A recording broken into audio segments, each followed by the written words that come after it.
Hello friends, welcome to Akarsha entertainments.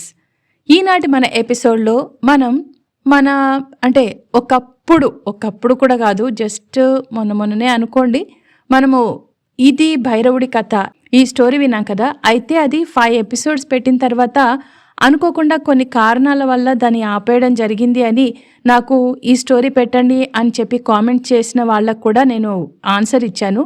So ఇప్పుడు మళ్ళీ ఇది యాక్చువల్గా కంప్లీట్ స్టోరీ వచ్చేసి ఫస్ట్ పార్ట్ మొత్తం 10 ఎపిసోడ్స్లో ఉంటుంది. ఫస్ట్ 5 ఎపిసోడ్స్ నేను ఆల్రెడీ అప్లోడ్ చేశాను. మీరు కనుక అది వినాలి అనుకుంటే మీరు ప్లేలిస్ట్లోకి వెళ్తే టోటల్ 5 ఎపిసోడ్స్ మీకు కనిపిస్తాయి. ఈనాటి మన ఎపిసోడ్లో అక్కడ 5 ఎపిసోడ్స్ అయ్యాయి కాబట్టి 6th ఎపిసోడ్ మనం వినబోతున్నాము. ఇక నుంచి ఇది భైరవుడి కథ కూడా కంటిన్యూ అవుతుంది. చెప్పాను కదా ఇది 10 ఎపిసోడ్స్ ఉంటుందని చెప్పి. సో ఇది ఫస్ట్ పార్ట్ అనమాట. ఫస్ట్ పార్ట్లో 10 ఎపిసోడ్స్ ఉంటాయి. 5 ఎపిసోడ్స్ ప్లేలిస్ట్లో ఉన్నాయి. మీరు చూసి ఒకవేళ మీకు ఇంట్రెస్ట్ ఉంటే అది వినొచ్చు అండ్ కామెంట్ కూడా చేయండి తప్పకుండా. ఇక పార్ట్ 6 ఎపిసోడ్ 6 ఈరోజు మనం వినబోతున్నాం. ఇది భైరవుడి కథ. ఓకేనా? దీన్ని రచించిన వారు విలవర్తి సాయి పవన్ హేమంత్. ఓకేనా? చాలా బాగా రాశారు. మంచి స్టోరీ, విని ఎంజాయ్ చేయండి. ఇది ఇప్పుడు 6th పార్ట్ విన్న వాళ్ళు కొంచెం కన్ఫ్యూజన్గా ఉంటుంది మీకు, ఎందుకంటే అరే ఏంటి ఏమైంది అది ఇదని. సో మీరు ఏం చేయాలి అంటే బెటర్ ఇప్పుడు 6th పార్ట్ కొత్తగా ఎవరైతే వింటున్నారో ఫస్ట్ ప్లేలిస్ట్లోకి వెళ్ళి ఫస్ట్ నుంచి 5 ఎపిసోడ్స్ అందులో ఉన్నాయి, అవన్నీ వింటే 6th పార్ట్ మీకు ఈజీగా అర్థమవుతుంది. ఓకేనా? నాకు ఆల్రెడీ స్టోరీ తెలుసు కాబట్టి నేను చెప్పుకుంటూ వెళ్ళిపోతాను. మీరు మాత్రం ఆ 5 ఎపిసోడ్స్ విన్న తర్వాత ఇది కంటిన్యూగా వినేసేయండి. దానికి ఊళ్ళో వాళ్ళందరూ కూడా సరే అంటారు. అలా అనటమే ఆలస్యం. ఆ రోజు రాత్రి నుండే కాపలా కాయటం మొదలు పెట్టేస్తారు. ఆ తరువాత రోజు ఉదయం లక్ష్మిని ప్రెసిడెంట్ గారు ఊరు నుండి బయటకు పంపించి తనని సేఫ్గా ఉంచాలి అని అనుకుంటారు. ఎందుకంటే ప్రతిరోజు ఒకరు చనిపోతున్నారు కాబట్టి తన కూతురికి అటువంటి పరిస్థితి రాకూడదని, తన కూతురు ఆ దయ్యానికి బలి కాకూడదని చెప్పి భయంతో తన కూతుర్ని ఆ ఊరు నుంచి పంపించేయాలి అని అనుకుంటారు. కాలం గడుస్తున్న కొద్దీ రోజులు ఆగటం లేదు. ఇంకా పెరుగుతూనే ఉన్నాయి చావులు. కానీ ఆ పూజలు చేసే మనిషి, ఆ క్షుద్ర పూజలు చేసే మనిషి మాత్రం ఎవరికీ దొరకటం లేదు. ఎప్పుడు వస్తున్నాడో ఎటు నుండి వస్తున్నాడో తెలియటం లేదు. కానీ పూజలు మాత్రం ఆగటం లేదు. చావులైతే అస్సలు ఆగటం లేదు. ఇంకా పెరుగుతూనే ఉన్నాయి. ఆ రోజు కాపలా కాయటం భైరవుడు వంతు వచ్చేసింది. ఊళ్ళో ఉన్న వాళ్ళందరూ ప్రతిరోజు కొంతమంది వంతుల వారిగా కాపలా కాద్దామని అనుకుంటారు కాబట్టి ఆ రోజు కాపలా కాయటం భైరవుడి వంతు వచ్చేస్తుంది. తనతో పాటు ప్రెసిడెంట్ గారి కొడుకు కూడా ఉంటాడు. ఇద్దరూ కలిసి కాపలా కాస్తూ ఉండగా ఆ మనిషి వారికి ఎదురు పడతాడు. క్షుద్ర పూజలు చేసే ఆ మనిషి వాళ్లకి ఎదురు పడతాడు. క్షుద్ర పూజలు చేసే ఆ మనిషి వెనుక ఈ ఇద్దరూ పడతారు. కాని ఈసారి కూడా వాడు తప్పించుకుంటాడు. కాని ఇక్కడే విధి ఆడిన వింత నాటకంలో మన భైరవుడు బలైపోతాడు. ఎలాగో ఇప్పుడు చూద్దాం. తాను తప్పించుకున్న విషయం ఊళ్ళో వాళ్లకి చెప్పడం కోసం వెళ్తూ ఉండగా ప్రెసిడెంట్ గారి కొడుకు, నాన్నా నేను ఆ క్షుద్ర పూజలు చేసేవాణ్ణి పట్టుకున్నాను అని అంటాడు. భైరవుడికి మిగతా వాళ్లకి అసలేమీ అర్థం కాదు, ఎందుకిలా చెప్తున్నాడు అని అందరూ అనుకుంటారు.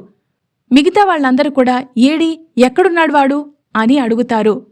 అలా అడుగుతూ ఉంటే ప్రెసిడెంట్ గారి కొడుకు, ఇదిగో ఇక్కడే ఉన్నాడు, మన మధ్యలోనే ఉన్నాడు అని అనటంతో అందరూ కూడా ఒక్కసారి షాక్ అయిపోతారు. ఎవరా దుర్మార్గుడు?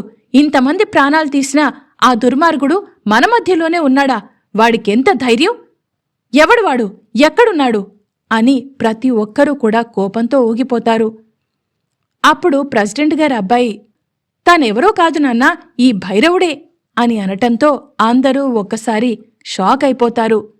ఏంట్రా నువ్వు మాట్లాడేది అని భైరవుడు ఒక్కసారిగా షాక్ నుండి తేరుకొని చాలా కోపంతో ప్రెసిడెంట్ గారి కొడుకు కాలర్ పట్టుకుని అడుగుతూ ఉంటే తనతో పాటు మిగతా వాళ్లు కూడా అలాగే అడుగుతూ ఉంటారు. ఒక్క నిమిషం ఆగండి, నా దగ్గర ఆధారాలున్నాయి అని చెప్పి అందరినీ భైరవుడి ఇంటి వెనుకకు తీసుకుని వెళ్తాడు ప్రెసిడెంట్ గారి కొడుకు. అక్కడ క్షుద్ర పూజలు చేసే వస్తువులన్నీ ఉంటాయి. అలాగే ఇంతకుముందు ఆ ఊళ్ళో చనిపోయిన వారికి సంబంధించిన కొన్ని ఆధారాలు కూడా అక్కడ వాళ్ళందరికీ కనిపిస్తాయి. అయినా సరే ఎవరూ కూడా దాన్ని నమ్మరు. ఎవరో భైరవుడంటే ఇష్టం లేనివారు కావాలనే ఇలా చేసి ఉంటారు అని ప్రెసిడెంట్ గారు అంటారు. దాంతో ప్రెసిడెంట్ మాత్రమే కాదు మిగతా వాళ్ళు కూడా భైరవుడంటే తెలిసిన వాళ్ళందరూ కూడా అలాగే అంటారు. ఎవరు భైరవుడు ఇంత పని చేస్తాడంటే నమ్మరు. దాంతో ప్రెసిడెంట్ గారి కొడుక్కి చాలా కోపం వస్తుంది. నాకు తెలుసు మీరందరూ ఇలాగే అంటారు అని, ఇది చూడండి అని తన ఫోన్లో భైరవుడు పూజలు చేస్తున్న వీడియోలు చూపిస్తాడు. అది చూసి అందరూ కూడా నిర్ఘాంతపోతారు.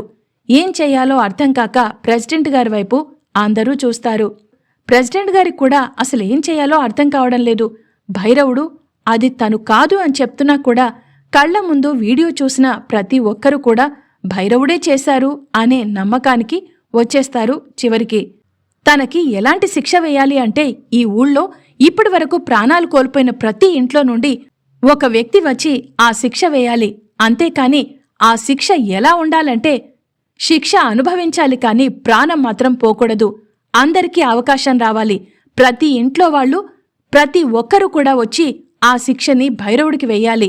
ఇంట్లో వాళ్ల ప్రాణాలు పోతే ఎంత బాధపడతారో అది భైరవుడు కూడా అనుభవించాలి అని ప్రెసిడెంట్ గారు ఒక్కసారిగా కోపంతో ఊగిపోతూ అంటారు. అసలు భైరవుడు ఇలా చేశాడంటే, అసలు ఇంత నమ్మకస్తుడిగా ఉన్న భైరవుడు ఇలా చేశాడంటే అతను నమ్మలేక, భైరవుడు చేసిన మోసాన్ని దిగమింగుకోలేక కోపంతో ఊగిపోతూ అంటాడు. That's all for today. మరిప్పుడు భైరవుడికి ఎలాంటి శిక్షలు పడతాయి? అలాగే భైరవుడు తన నేరం చేయలేదని చెప్పి ఎలా నిరూపించుకుంటాడు? ప్రెసిడెంట్ గారు కానీ ఊళ్ళో వాళ్ళందరూ కానీ భైరవుణ్ణి నమ్ముతారా లేదా? ఈ విషయాలన్నీ తెలుసుకోవాలంటే తరువాత ఎపిసోడ్ తప్పకుండా వినాల్సిందే. మరి నెక్స్ట్ ఎపిసోడ్ కోసం వెయిట్ చేయండి. ఈ ఎపిసోడ్ గనక మీకు నచ్చినట్లయితే లైక్ చేయండి, షేర్ చేయండి. అలాగే మీ వాల్యుబుల్ కామెంట్స్ని యూట్యూబ్ కామెంట్ బాక్స్ ద్వారా తప్పకుండా నాకు తెలియజేయండి. And please do subscribe Akarsha entertainments. మరో ఎపిసోడ్లో మళ్ళీ మీ ముందుంటుంది మీ Sarita. Until then take care and have a nice day.